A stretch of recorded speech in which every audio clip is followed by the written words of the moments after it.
Verse 15, when the servant of the man of God got up and went out early the next morning, an army with horses and chariots had surrounded the city. "Oh no, my Lord, what shall we do?" the servant asked. Verse 16, "Don't be afraid," the prophet answered. "Those who are with us are more than those who are with them." And Elisha prayed, "Open his eyes, Lord, so that he may see." Then the Lord opened the servant's eyes, and he looked and saw the hills full of horses and chariots of fire all around Elisha. As the enemy came down toward him, Elisha prayed to the Lord, "Strike this army with blindness." So he struck them with blindness as Elisha had asked. Elisha told them, This is not the road, and this is not the city. Follow me. I will lead you to the man you are looking for." And he led them to Samaria. After they entered the city, Elisha said, "Lord, open the eyes of these men so that they can see." Then the Lord opened their eyes, and they looked, and there they were inside Samaria. When the king of Israel saw them, he asked Elisha, "Shall I kill them, my father? Shall I kill them?" "Do not kill them," he answered. "Would you kill those you have captured with your own sword and bow? Set food and water before them so that they may eat and drink and then go back to their master." Sabihin mo nga sa katabi mo, love your enemy. Sabihin mo sa katabi mo, yung kaaway mo, pakainin mo. Yung kaaway mo, painumin mo, hindi ng lason, ng iced tea. And then they have finished eating and drinking. He sent them away and then returned to their master. So the bands of Aram stopped raiding Israel's territory. If you need the title, pinamagatan ko po itong Surrounded but Not Abandoned. Surrounded but not abandoned. If you are old enough like me, I'm sure all of you have been through a season in your life wherein you feel like you're trapped. Yung pakiramdam mo, surrounded ka ng iba't ibang mga pagsubok. Pag tumingin ka sa harapan, surrounded ka ng malaking mga bayarin sa credit card at mga utilities. Pag tumingin ka sa kaliwat kanan, surrounded ka ng mga critics. Parang ang lakas ng amen doon sa bills. Okay, pag tumingin ka sa kaliwa, sa likod, nandun yung delay. And sometimes, ang temptation natin pag tayo ay surrounded ng mga problema, ay manalangin sa Panginoon na tanggalin ng Lord ang problema. Pero what if ang pinakamalaking milagro na pwede mong matanggap ay hindi yung tanggalin ng Diyos ang iyong mga problema, kundi buksan ng Panginoon ang iyong mga mata na makita mo yung tulong na inihanda ng Panginoon para sa iyo. Meron tayo laging temptation o tukso na manalangin sa Panginoon na baguhin ng Lord ang ating mga sitwasyon. Pag may sakit ka, Lord, pagalingin mo ako. Pag ikaw ay financially in trouble, Lord, palayain mo ako sa aking financial distress.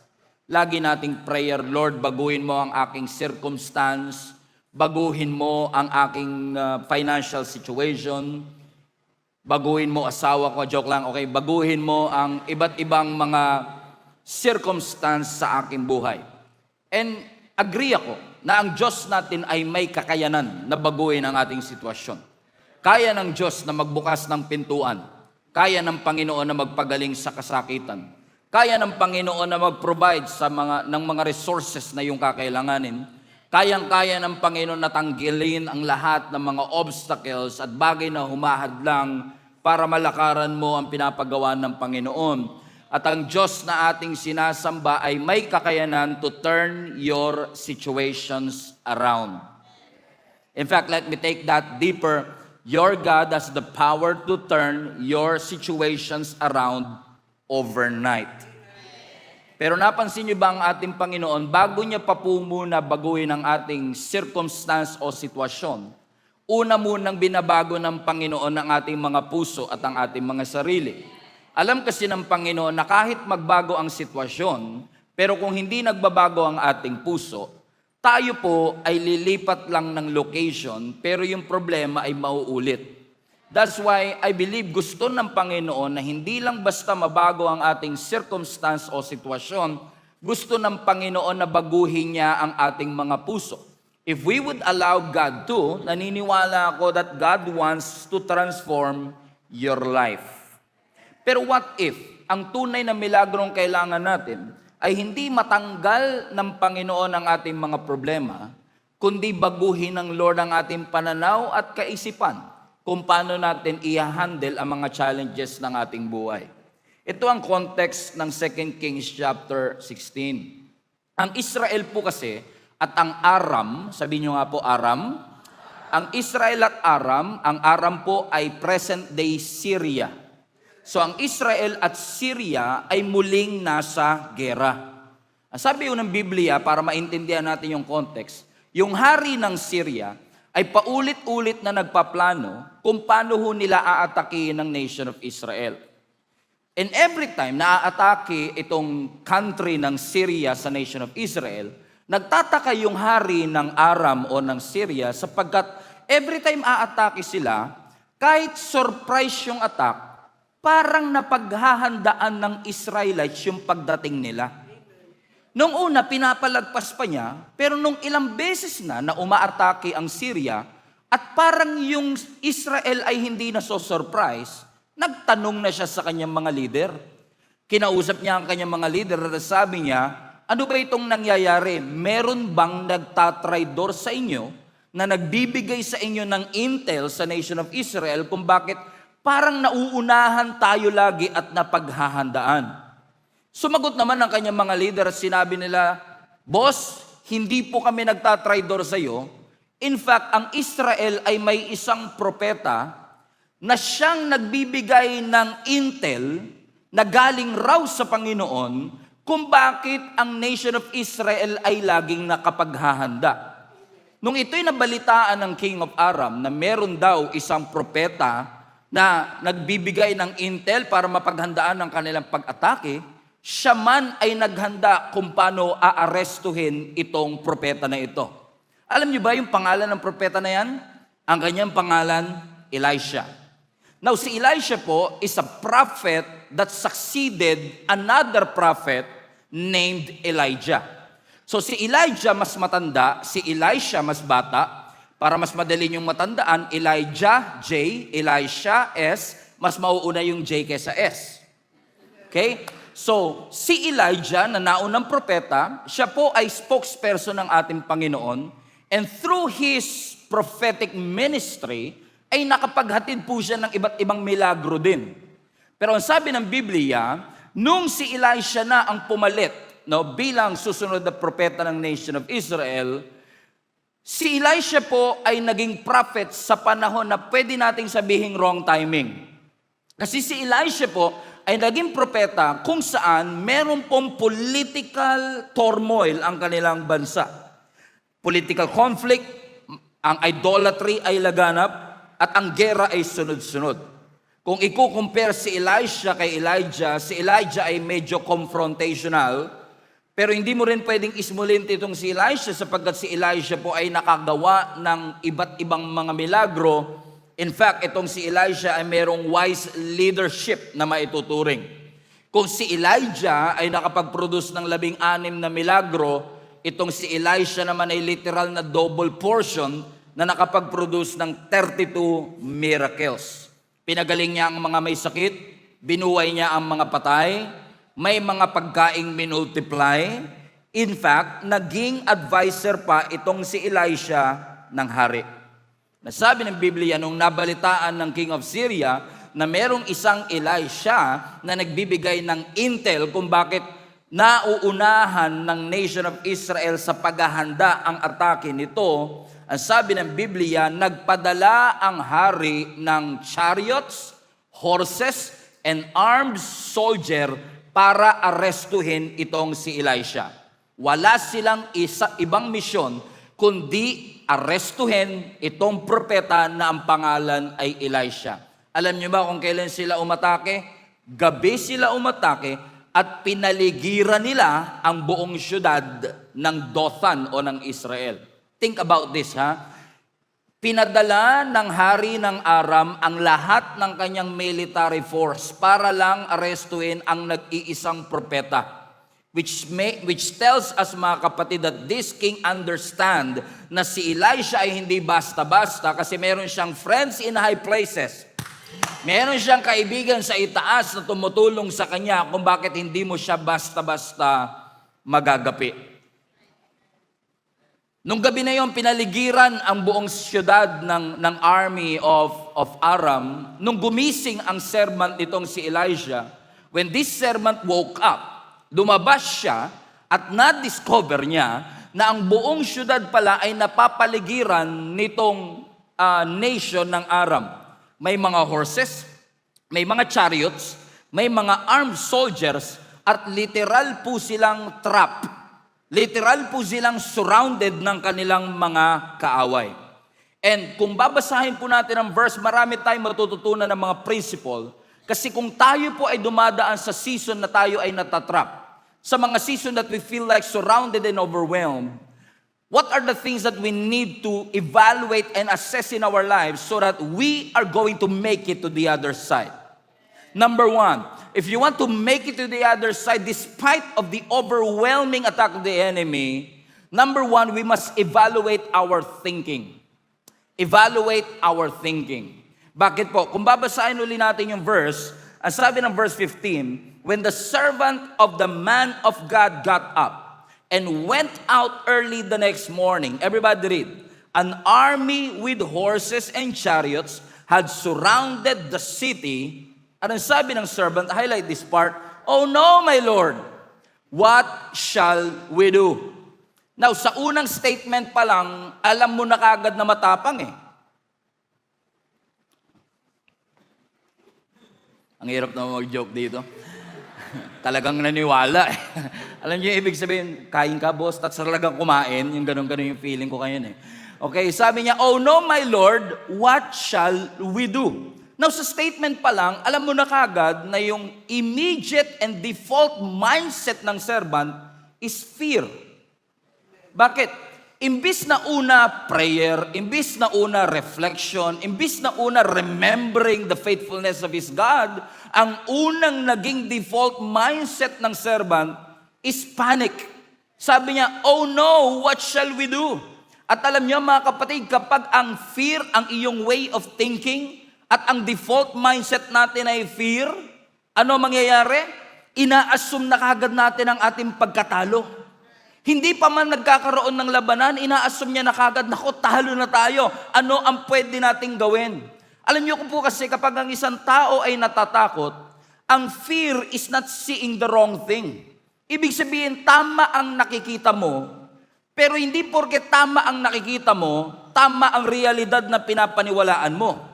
Kasi tama ang nakikita mo, but you're only seeing one side of reality.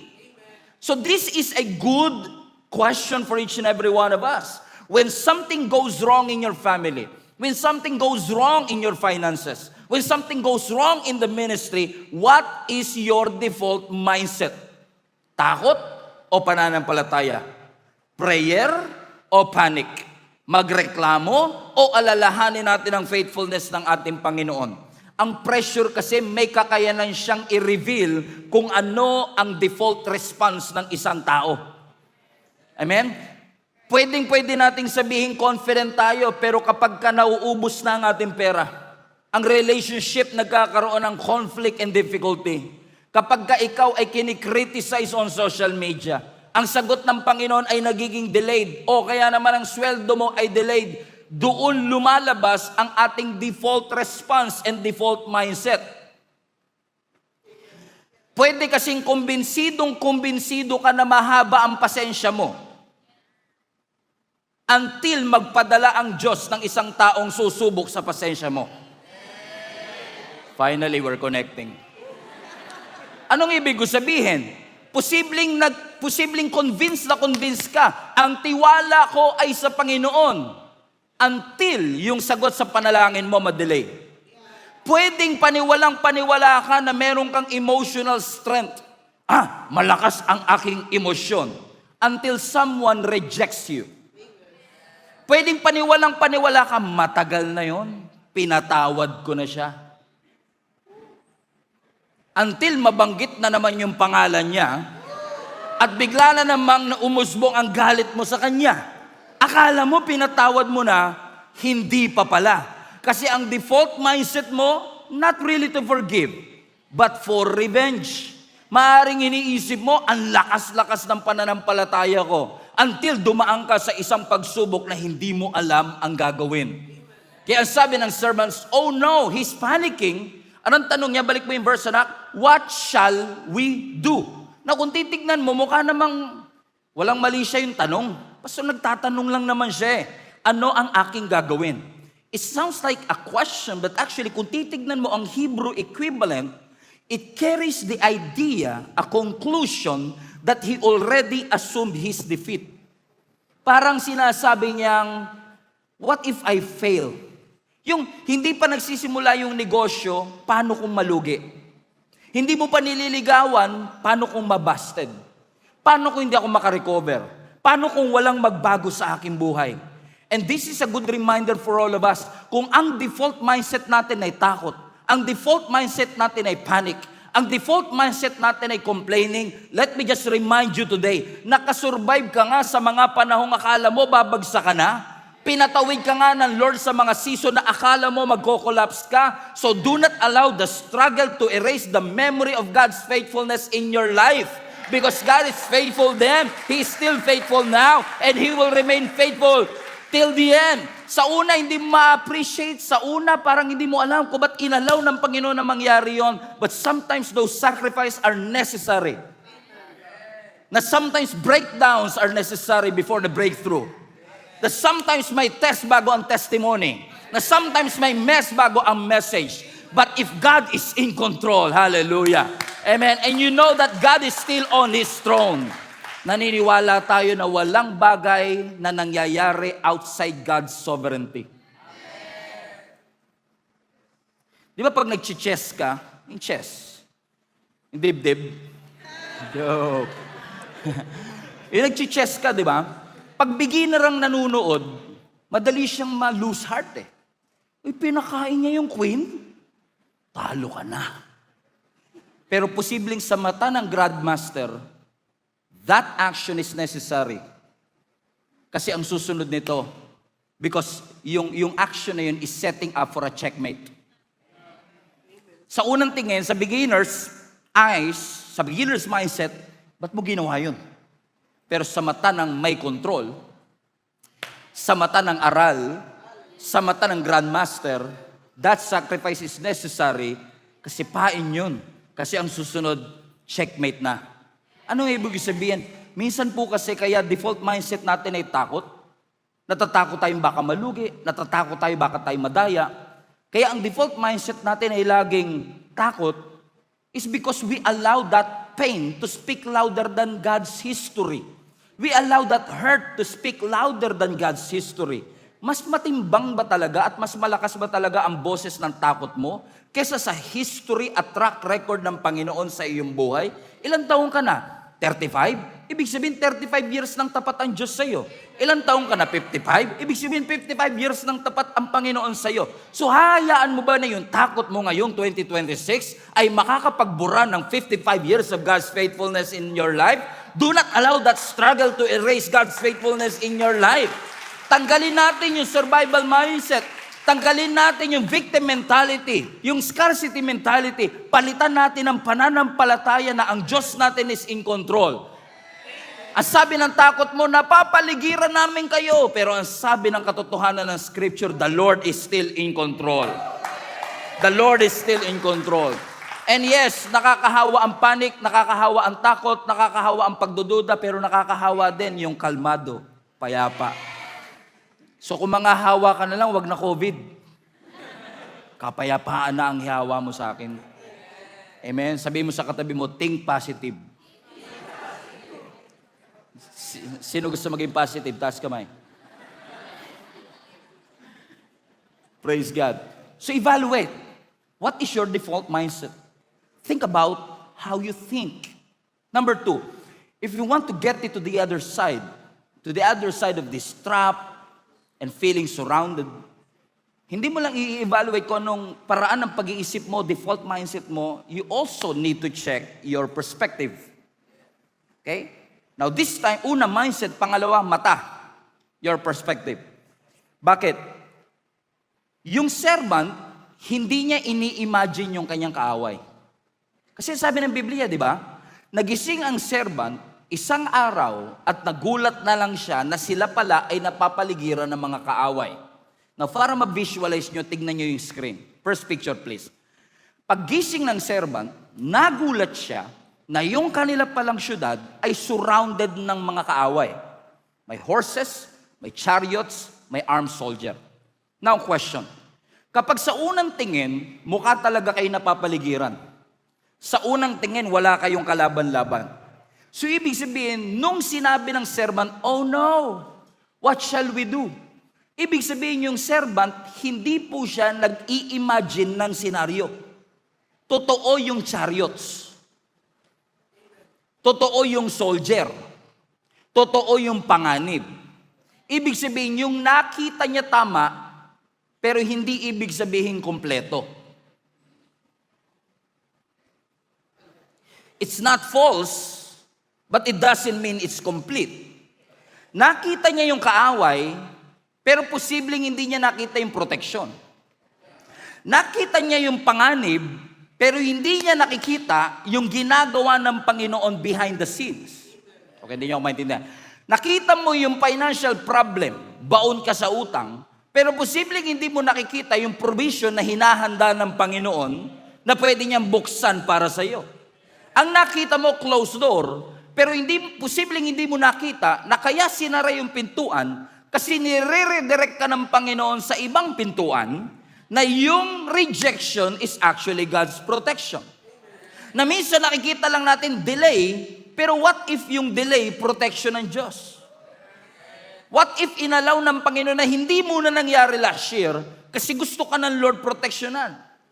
Minsan nakikita na parang iniiwan na po ako ng lahat ng tao, pero maaaring hindi natin nakikita yung mga taong dinadagdag ng Panginoon naman.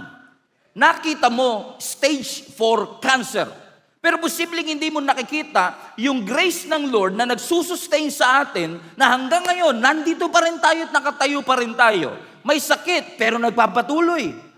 Hindi maganda ang pakiramdam, pero patuloy na nananampalataya sa Panginoon. Na minsan, nang nakikita lang natin yung challenge, yung battle, yung difficulty, pero you have to see that on the other side of this battle, may testimony. That somehow, somewhere, yung mga battle na pinagdadaanan mo ay gagamitin mo ring magandang istorya kung paano ka tinulungan ng Panginoon na makalagpas. Akala mo noon, 2022, hindi ka na makakasurvive. 4 years later, remind ko lang kayo, malagpas na po tayo sa kalahati ng 2026. Isang buwan mahigit na lang po, maririnig nyo na si Wene. Whenever I see boys and girls selling lanterns on the street, here comes Jose Marichal again. And you're still standing. Hindi ka sure kung meron kang, hindi ka sure kung meron kang pamasko sa mga inaanak mo, pero sure na sure ka, hallelujah, na marunong ka magtago. Hallelujah, praise God. Amen. Amen. So sabi niya, oh no, what shall we do? What shall we do? When things are going wrong, what shall we do? What shall we do? Panic? What shall we do? Magmukmok sa sulok, kahit maraming lamok. What shall we do? Next verse. Ano sabi ni Elisha? Don't be afraid. Highlight that part. Don't be afraid. Now, I want to feel you. Madaling sabihin yung don't be afraid. Kapag may natatakot. Pag may nagpa-advise sa inyo, sabihin, takot at takot po ako. Madaling sabihin, huwag ka matakot. Pero pag ikaw din dumaan doon, takot ka rin eh. Alam niyo ibig sabihin? Madaling sabihin yung don't be afraid. Pero this statement of don't be afraid is not just a statement na sinasabi para pakalmahin ang puso ng servant. Meron siyang pinaguhugutan. Ano pinaguhugutan niya? Continue reading. Don't be afraid. Why daw po? Because, highlight this part, those who are with us are more than those who are with them. Hey, wait, are you seeing something that I don't? Kasi bigay mo yung unang picture. Paano mo sasabihin, don't be afraid? Ha? Yung chariots nandyan, yung army nandyan, armed soldiers, halos buong sandatahang, sino sa inyo nakakaranas sa parang yung buong sandatahang lakas ng impyerno pinadala sa'yo? Parang bunot ka sa impyerno, nagkabunutan, sino aatakihin natin today? Uy, ikaw, lahat yan, padala ng problema yan. Tapos sasabihin sa'yo ni Elisha, don't be afraid. And here's the crazy part. Because, balik mo yung verse, because those who are with us are more than those who are with them. Well, sir, balik mo yung picture. I cannot see it. Unless kinausap mo lahat yan.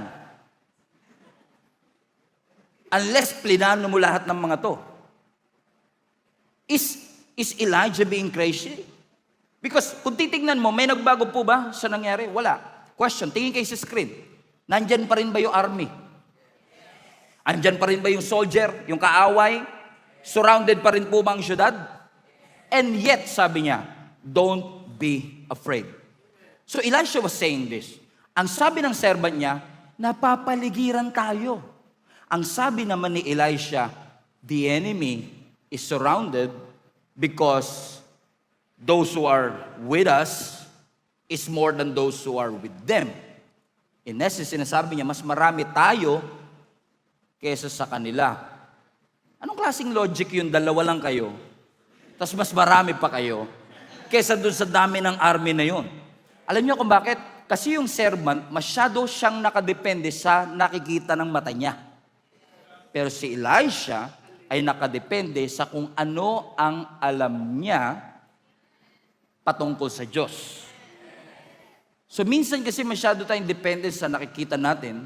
But apparently, Elisha, kaya niya nasasabi yon, is because he has a different perspective.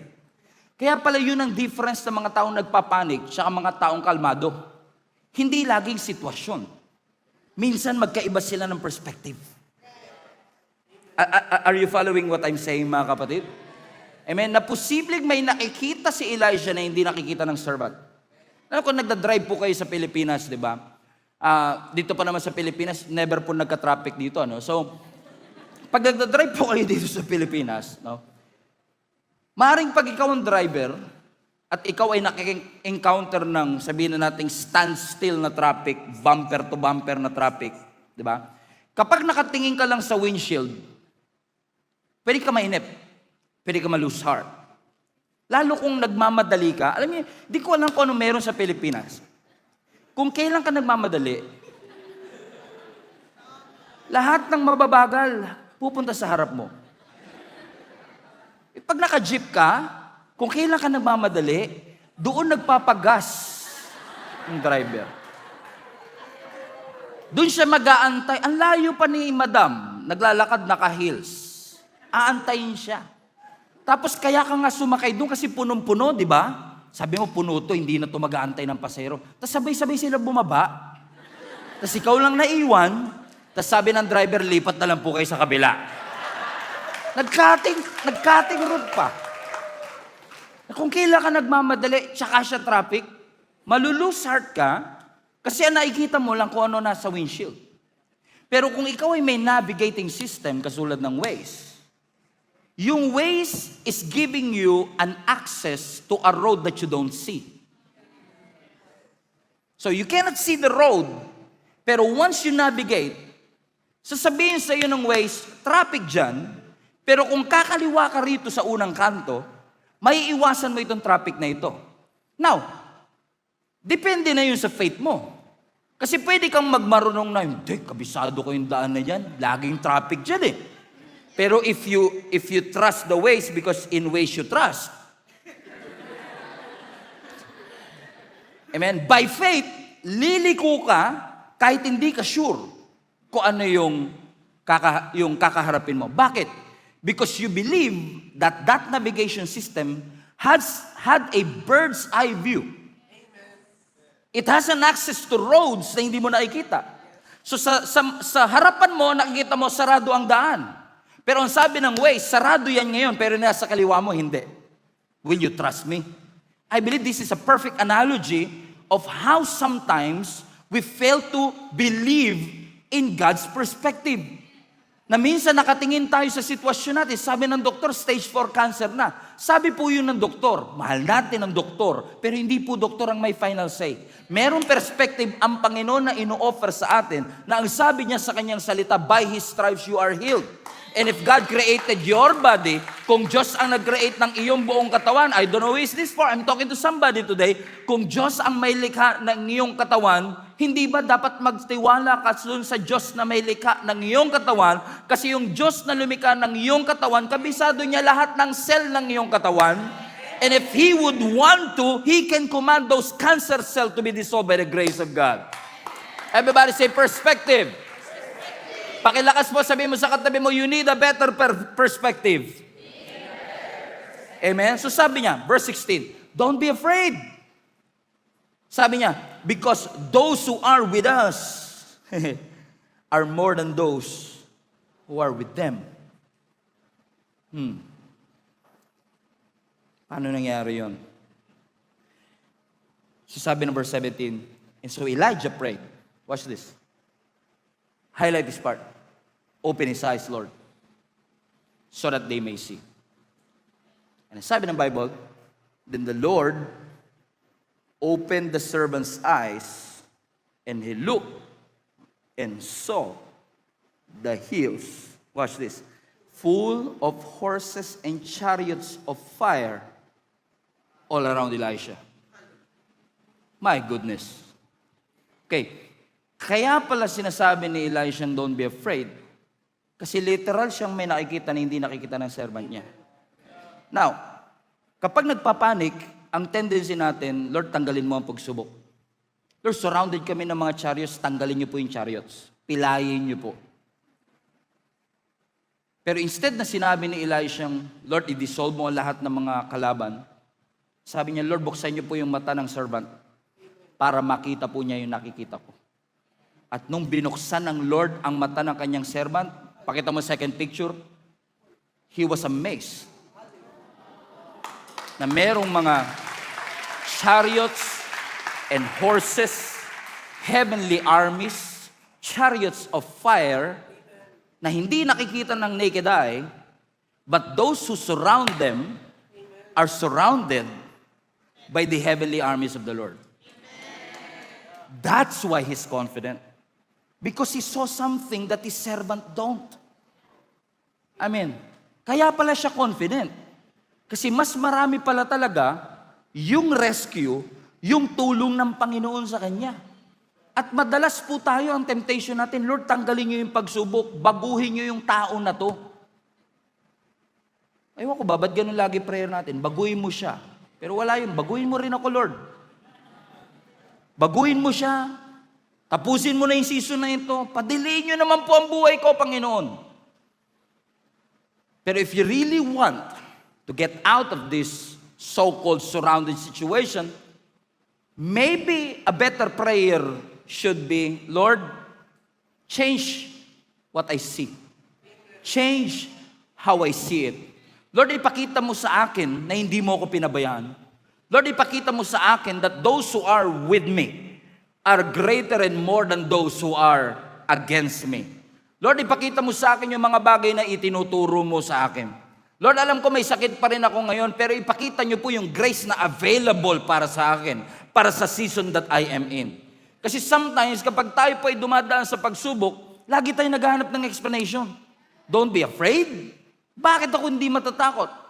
Kasi di ba, madalas po tayo natatakot sa mga bagay na hindi tayo sigurado. Wala tayong explanation. I mean, like, bawa, nakatahimik ka, biglang nagtakbuhan lahat. Ano nangyari? Di ba, takot ka. And then mag-i-explain, si Coco Martin nandyan. Si Coco Martin na pala nandyan eh. All of a sudden, yung explanation changes the way you feel. Comprende? Tumatakbo pa rin sila pero hindi ka na nagpapanik. Tumatakbo pa rin sila, pero okay lang sa iyo. Why? It was explained to you. Amen? Ibig sabihin, meron silang perspective na wala ka, and the moment that perspective ay sinalin sa iyo, all of a sudden, yung takot mo, nawawala. Hindi nagbago ang sitwasyon, pero nagbago yung pakiramdam mo. Amen? Kagabi, nasa eroplano kami ni Jenny, pauwi kami galing Cagayan de Oro. No? Pag sumasakay po tayo ng eroplano, sa mga nakasakay na po, alam natin na yung turbulence, normal yan. No? Kasi pag dumadaan po ang eroplano sa mga ulap, minsan may mga air pocket po yan na parang nalulubak ang eroplano. Yung mga simpleng lubak na yan, normal po yan. Minsan gaganong ka, ganyan. Kagabi, nung nagbabiyahe kami from Cagayan de Oro, nakaranas po kami ng turbulence na mas malakas kumpara sa usual. Sa medyo marami-rami na rin naman namin pagsakay ng aeroplano, hindi namin naranasan yung ganong kalakas na turbulence. No? So nung nandun na kami, alam niyo, amazing talaga yung turbulence. Kahit atheist, napapa in Jesus name. Amazing siya eh. Kasi pag nanginig na yung eroplano, mapapakapit bigla. And I can literally see people, no, napapakapit, yung ganyan. And even yung hindi mo kapareho ng pananampalataya, kasi alam mo naman sa suot nila, may mga cover, di ba? Na napapatawag ng Jesus, yung mga ganyan. Na-amaze ako eh. Sabi ko, grabe, iba talaga nagagawa ng turbulence eh. Kaya ano ba gusto mo, maturbulence ka muna bago ka tumawag kay Lord? I mean, di ba? Ano yung ibig ko sabihin? So, pero I was not panicking, not because I am experienced, but because I made a research before na imposible na ang eroplano'y bumagsak gamit lang ang turbulence. Amen? And I'm sure, yung piloto hindi nagpapanik kasi meron siyang perspective at alam na hindi ko nakikita at alam. Pero dahil pinag-aralan nila, pero dahil alam na alam nila, kahit dumaan sa mga turbulence, kasi kung pwede silang bumagsak, di dapat iniwas ng piloto yun, di ba? Pero bakit hindi niya iniwas? Bakit tinayaan niya dumaan sa turbulence? Because the pilot knows that this turbulence will never, it doesn't have the power para pabagsakin ang eroplano na ito. Pero sa perspective ko, perspective ng mga katabi ko, pag yumayanig, ang tendency mo magpanik. Pero iba kasi ang perspective ng cockpit sa 28A. Doon sa cockpit, nakikita nila, kaya natin to. Kaya alam mo, pagka crew ng eroplano, magugulat ka. Nayayanig na, yung stewardess nagsasalin pa ng kape. O halog lang, sasaling ka pa ng kape. Yung isang stewardess, chicken or beef. Alam niyo ibig sabihin? Di ba bakit? Because they know something that we don't. They have a perspective that we don't. Amen. May alam sila na kahit anong shaking ang dumaan dito, this airplane is built on toughness, na kahit anong tindi ng turbulence, hindi ito kayang pabagsakin. That's the difference between a person who is panicking and not. They have a different perspective. Amen. Kaya pala si Elisha, hindi po siya nagpapanik kasi alam niya na ang Diyos ay kasama nila. Andyan pa rin ang army, pero hindi na siya nagpapanik. Andyan pa rin ang pressure, pero lalong nag-arise ang pananampalataya ng servant. Ngayon, pag tinignan ng servant yung mga kaaway, iba na tingin niya. Kanina puno siya ng takot, pero maaaring ngayon punong-puno siya ng confidence. And I just want to remind you this, mga kapatid, bring back the picture again. Hindi lumabas ang heavenly army dahil binuksan ng servant ang kanyang mata. Nandun na yun bago pa mabuksan ang kanyang mata. Ibig sabihin, present na ang Panginoon bago pa ma-recognize ng servant ang presence ng Diyos. Anong ibig sabihin? Hindi siya dumating nung binuksan ang kanyang mata because that help is already there. Ibig sabihin, posibleng pinoprotektahan ka na ng Panginoon bago ka pa maging aware sa kanyang proteksyon. Na sinasagot na ng Panginoon ang mga panalangin mo behind the scenes. na may panganib na iniingatan ka at ang iyong pamilya na hindi mo alam na ginagawa ng Panginoon behind the scenes. Na may mga opportunity na ina-align ng Panginoon sa iyo na hindi ka aware. Hindi mo siya nakikita, pero hindi ibig sabihin walang ginagawa ang Panginoon. It was hidden, but God was not inactive. Bakit? Kasi ang Diyos ay may ginagawa habang hindi mo nakikita. Perspective. Everybody say perspective. Now, I would like to advise you, pagpunta ng point number 3, fasten your seatbelt really tight. Papunta na tayo sa exciting part. Tumahimik ah. Para may dumaan na angel ah. If you want to navigate this season where you feel trapped and overwhelmed, evaluate the way you think, evaluate your perspective, and number 3, evaluate your response. Okay, here's what happened. No? Nakibalik mo nga yung verse 15, please. 17. Okay. And Elisha prayed, everybody now, open his eyes, Lord, so that he may see. Watch this. And then the Lord opened the servant's eyes, and he looked and saw the hills full of horses and chariots of fire all around Elisha. So meaning, nung nakita finally ng servant na sila pala, hallelujah, ay surrounded din ng heavenly army, here's what's happened next. So watch this, ha? Nabuksan ang kanyang mata. Tingnan niyo yung perspective. Nakakatawa ito. Okay? Yung servant walang makita. Sabi ng Lord, buksan yung mata niya. Okay? So yung walang makita, sabi ng Lord, buksan yung mata. Tingnan yung ginawa ni Elisha sa susunod. Okay? Next verse, verse 18. So the enemy came down toward him. Sino yung him? Si Elisha. So yung mga kaaway, bigla nang lumapit kay Elisha para siya arestuhin. So Elisha prayed for the second time. At sabi niya, strike this army with blindness. Okay. Yung servant na hindi makakita, sabi niya, Lord, sana makakita siya. Yung mga kaaway na nakakakita, bulagin mo sila. Ang sabi ng Bible, Lord, strike them with blindness. So God struck them with blindness as Elisha had asked. So yung buong army na nakapaligid sa kanila, binulag ng Diyos. And watch what happened next. Fasten your seatbelt. Verse 19. So Elisha told them, sino yung them? Yung mga kaaway. So sabi ni Elisha sa mga kaaway, hindi ito yung tamang daan. Hindi ito yung tamang syudad. Sundan niyo ako, dadaling ko kayo dun sa lalaking hinahanap niyo. Teka, sino ba hinahanap nila? Siya yun eh. Right? So, nung nabulag ang kanyang mga kaaway, ang sabi niya, hindi ito yung dahan, hindi ito yung syudad, sundan ninyo ako and I will lead you to the man that you're looking for. And Elisha led them, where? Samaria. And Samaria back then was the capital of Israel. Okay, nakalimutan nyo na. Nakadigmaan ng Aram.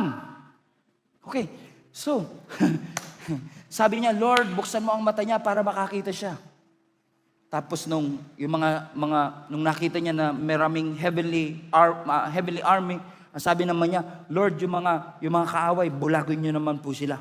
At nabulag sila. At sabi ni Elisha, likay rito, malikay ng dinaanan, malikay ng syudad na pinuntahan. Okay, sunod kayo sa akin, dadaling ko kayo dun sa lalaking gusto niyong arestuhin. Sila naman sumunod. Pagsunod nila, buong army sumunod na punta sa Samaria, which is the capital city of Israel, na kanilang kaaway. Think about this. Kani-kanina lang, they are surrounding the city. Outnumbered si Elisha, but right now, those who surround them were now surrounded by the army of Israel. Now, this is where response is asked and tested. Because kung tayo si Elisha, pagkakataon na natin to. Kasi kanina, nilusob nyo kami. Pinaligiran nyo kami. Masama intention nyo sa akin. Ngayon, binulag kayo ni Lord, dinala kayo rito, ako na may control. Yung kaninang talo, ngayon may control kung ano kanyang gagawin. So, next verse. Ang sabi ng hari ng Israel, after they entered the city, Elisha said, verse 21. Okay? Tapos na tayo rito. When the king of Israel saw them, he asked Elisha, shall I kill them, my father? Shall I kill them? Now, dahil nandun na sila sa Samaria, nagtanong ngayon yung hari ng Israel kay Elisha, anong gagawin na natin? Dinala mo rito eh. Papatayin na ba natin? Shall we kill them? What do you think? Ang sagot ni Elisha, go ahead. Kagabi pa kami inabangan yan. Tinakot kami niyan kanina. Buhay ang kinuha. Buhay ang kabayaran. An eye for an eye, a tooth for a tooth. Pinost niya ako, ipopost ko din siya. Story lang siya, wall post ako. Ano sabi ni Elisha? Next verse. No, do not kill them. Would you kill those you have captured with your own sword and bow? Yung hindi mo sila patayin, maganda na yun eh. Miracle na yun eh. Tapos ang sunod na sinabi ni Elisha, maganda kayo ng pagkain. Maganda kayo ng inumin. So that they may eat and drink and then go back to their master.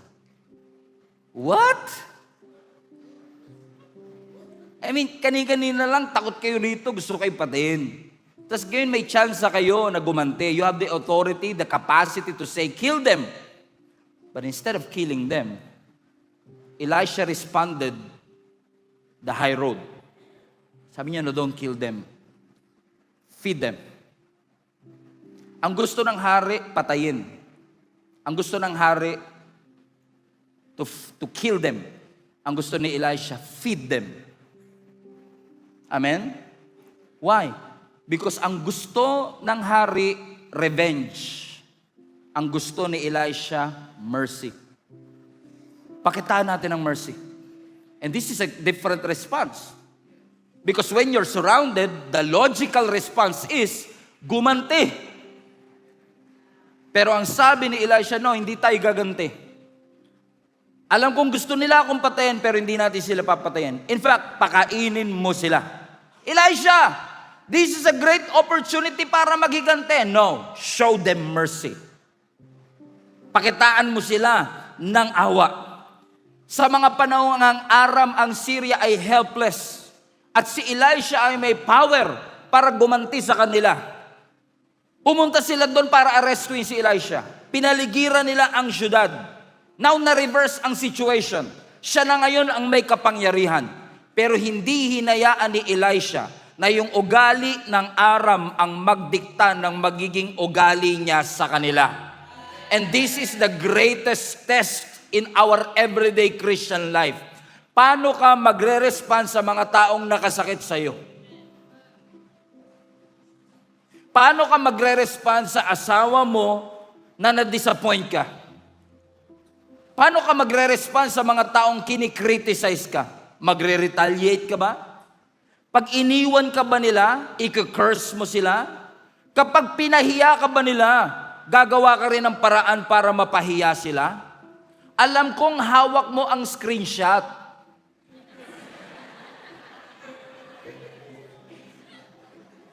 At ikaw ang nasa posisyon ngayon para gumanti. Hawak mo ang katunayan. Pero pag pinost mo ba yung screenshot, gagaling ka? Pag pinost mo ba yung screenshot, maaayos kayo? You have a choice to be harsh and rude. Pwede kang maging masama sa kanya kasi naging masama sila sa iyo. Pero magbabago ba ang sitwasyon? You can always choose revenge. But Elisha showed restraint. Ang ibig sabihin ng restraint, pagpipigil. Strength under control. Because anybody can react an immature way. But an emotionally mature person will be able to assess, is this the right response para sa sitwasyon na ito? The healthy people knows how to pause. Because sometimes, ginagamit po natin ang ating posisyon. Ginagamit po natin ang ating, na-reverse ang sitwasyon. And right now, may kakayahan kang gumante. And sometimes, we are using our born-again language para lang po makagante sa mga taong gumawa ng masama sa atin. Tinatawag natin yang, nadidiscern ko. Pero ang totoo, naghihinala ka. Sabi mo, I'm protecting my peace, pero ang totoo, umiiwas ka. Sinasabi mong, let's set the record straight, but it's your ego that is talking. Tinawag mong justice, pero ang totoo, naghihiganti ka. Kasi akala natin, magtatagumpay tayo pag napatunayan kong mali siya. Pero kung yun ang definition natin ng success, that we prove them wrong, and we call that victory, I think ang tunay na victory ay hindi yung mapatunayan mong mali sila. Sometimes victory is refusing to become like the people who hurt you. Yun ang tunay na victory. Yung hindi ka naging katulad ng taong kinagagalitan mo. Nagsinungaling sila sa'yo, pero hindi ibig sabihin kailangan ka magsinungaling sa kanila. Naging bitter sila sa'yo, pero hindi ibig sabihin na kailangan maging bitter ka din. They acted without grace, but it doesn't mean you will not show them grace. Do not allow that pain to disciple you. Response in a different way. Take the high road. Do not allow that betrayal to shape your character. Hindi porket may ginawa silang mali sa'yo, hahayaan mo ring mangyari yun. Allow mo na ang Diyos pagalingin ang lahat ng sugat mo para hindi ka nagdudugo sa mga taong hindi naman nakasugat sa iyo. Amen? Just allow to take that road. Ano nangyari mga kapatid? Instead of showing revenge, Elisha showed mercy. And let me tell you this. Mercy ended what violence cannot. Kasi sabi ng verse 23, nung sinabi ni Elisha, maganda kayo ng pagkain, maganda kayo ng inumin, so they prepared a great feast. Nagpa-cater pa. And after they had finished eating and drinking, he sent them away. And they returned to their master. So the bands from Aram stopped raiding Israel's territory. Kung pinairal ni Elisha ang kanyang galit, hindi matatapos ang gera. Pero nung pinairal ni Elisha ang mercy, hindi na sila muling binalikan ng mga Arameans. This is a great lesson for all of us. Very consistent to the scripture. Kasi even our Lord Jesus said, love your enemy. Ang sabi ng Biblia, if your enemy is hungry, feed them. If your enemy is hungry, give them a drink. Tip ko sa inyo, bukas, pagpasok nyo sa opisina, lunchtime, meron ka mga ka-opisina na mahal mo pero hindi mo gusto. Imbis na isa lang lunch na bibilin mo, gawin mong dalawa. Ilagay mo sa cubicle niya. Samahan mo na ng milk tea o kaya iced Spanish latte.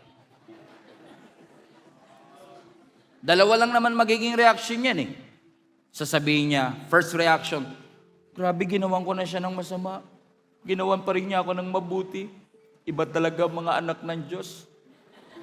Pangalawang reaction, baka may lason to. Nilalason niya yata ako. But either way, kainin niya man o hindi, you showed mercy. Amen? You can and always retaliate. You can post. You can say something. Marami kang pwedeng sabihin. But as a Christian, as a sons and daughters of God, tinuturuan po tayo ng Panginoon ngayon. Meron kang kapasidad na gumante, meron kang kapasidad na gawin yung hindi tama. Pero let's re-evaluate. How are we going to respond in this kind of situation? Pinaligiran nyo kami, ginawa nyo kami ng masama, you say bad things against me, but I would choose the high road. I will forgive you, and I will show mercy. Hindi naman porket naawa ako sa iyo, permission na yan para umabuso ka sa akin. Hindi naman porket nagpatawad ako, yung access mo marirestored without wisdom. You can forgive someone and still establish a healthy boundary. But make a decision today to release that bitterness, to release that pain. Pwedeng-pwede ka. You can walk away without hatred. So protect yourself without losing the character of Christ. To show love, to show compassion, to show grace. Because at the end of the day, when you feel like you're surrounded, you're not abandoned by your God. After all, the Bible is very clear, ang Diyos po ang maghihiganti para sa bawat isa sa atin. Amen? So I want to encourage you today, make it a prayer to the Lord. Lord, maaaring hindi ko nakikita yung mga bagay na nakikita mo, pero buksan niyo po yung mata ko, na makita ko po yung lahat ng bagay na tinuturo mo. Panginoon, hayaan mo na ma-recognize ko lahat ng provision na ibinibigay mo sa aking buhay. Lord, hayaan mo na maintindihan ko kanong tinuturo niyo po sa akin. And today, Lord God, I want to acknowledge gano'n man kalaki itong battle na pinagdadaanan ko, is not bigger than my God. God is always with me. God is always present.